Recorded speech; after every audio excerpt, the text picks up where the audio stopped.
Hi, welcome back to Celebrating Culture. We're here today with John Viola at the Italian Piazza in New Orleans. The significance of that is the fountain is shaped like the map of Italy.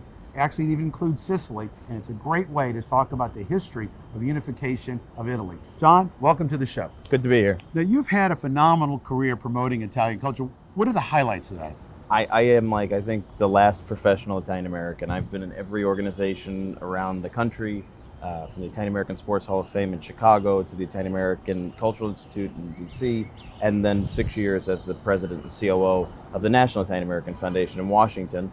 And today I'm running an institution called the Italian American Experience. Now, you're here because you're the Grand Marshal of a parade. Yeah, this week, after many years of coming down and supporting the St. Joseph's Day Parade with the Italian American St. Joseph's Day Society, I am the Grand Marshal for one of my favorite weekends of the year. So it's a really great honor and a good excuse to be back in one of my favorite cities.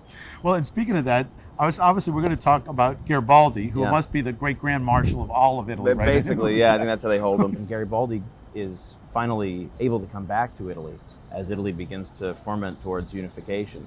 He leaves from Genova with a few volunteers and makes his way down. I mean, we can see on the map here, he leaves the northwestern corner of Italy in the ancient maritime city of Genova and makes his way down eventually to Marsala, Sicily on the west coast, and leads his what would become 1,000 volunteers, his famous red shirts, which I see you dressed the part today. Yes. And he leads them all the way through Sicily and up through the tip of the boot in Calabria and eventually to Naples to become the dictator of the Kingdom of Two Sicilies and eventually hand it to the Piedmontese army that's fighting in the north to unify the two halves of the peninsula for the first time since Roman time. Everywhere he went, everywhere he spoke, he was seen as this great fighter for liberty and human rights. And there's a cookie named after him in England. I mean, he was a celebrity there, he was a celebrity in the United States.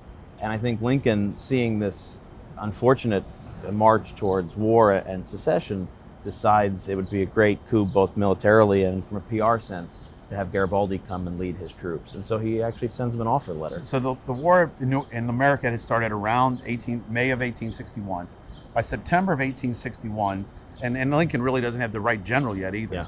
He gets word to Garibaldi, I want you to come lead the army. Yeah, it's pretty amazing to think that he would, we have such a history of military leadership in this country, and all of these great soldiers from West Point, and obviously many of them are fighting for the South because they're from here. And so I think it's sort of Lincoln's attempt to really shift the paradigm, and he goes overseas and goes to Garibaldi. And Garibaldi essentially receives this letter with a hand delivery. Yes, with a real offer for a commission as a major general.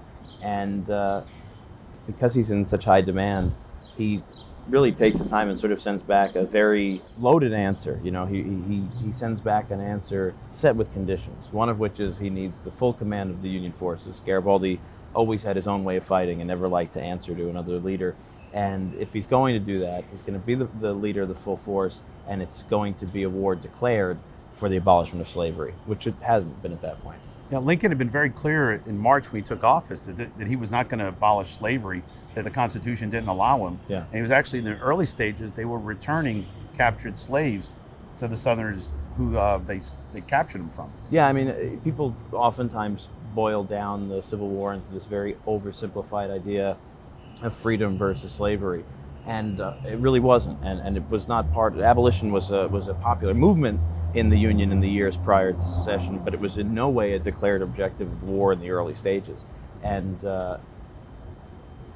Garibaldi makes that compact, that condition, part of what would bring him over here. And of course, Lincoln can't meet it at that point, and so he ends up staying in Italy. But he does actually help to use his popular image to muster a troop in New York called the Garibaldi Guard. Yes. Yeah. So about a year goes by, and then Lincoln issues the Emancipation Proclamation, and that does change the scope of the war. Sure does. So we don't know if Garibaldi planted that seed, but it is about a year in advance that he's talking about it before Lincoln figures out how to make slavery and the end of slavery part of the war. It's always fascinating for me to think because, our community here, in the 20 millions of us that are here now, really draw our ancestry to the years after the Civil War, when Italy sees this great migration out of the South primarily.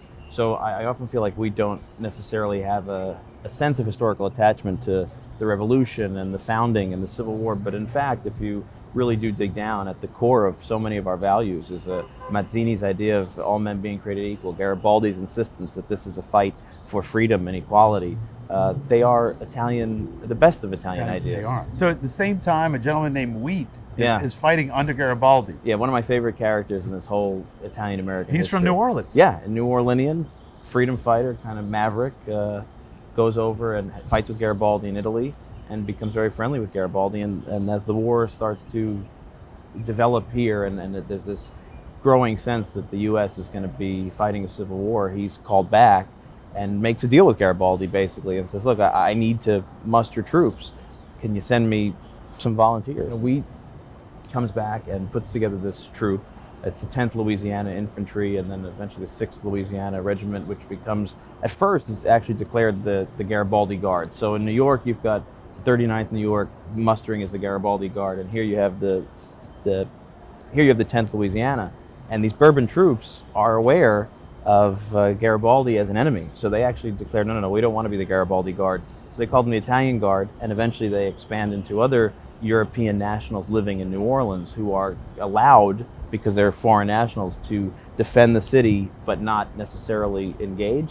So they create this larger European brigade, Spaniards and French and Irish and Italians. And also where we get that is, it becomes the Tigers. Yeah, amazingly enough, right? You know, the Wheat's Tigers become Lee's Tigers, become the LSU Tigers. Yeah, it's a crazy part of the history of this city. And I mean, LSU, what an institution here in Louisiana and in the country. And I don't think people realize that little tie that we have to our Southern Italian history. And oddly enough, Nick LaRocca of Sala Peruta wrote the Tiger Fight song in 1917, Tiger Rag. LSU owes a lot to the Sicilians, I They think. do. Absolutely, Yeah. they do. On Easter in 1282, apparently the story is that a French soldier accosts a Sicilian girl, and her husband and his friends and family and his kin, they rise up and they murder the French troops in Palermo in order to push them out and avenge this distasteful act.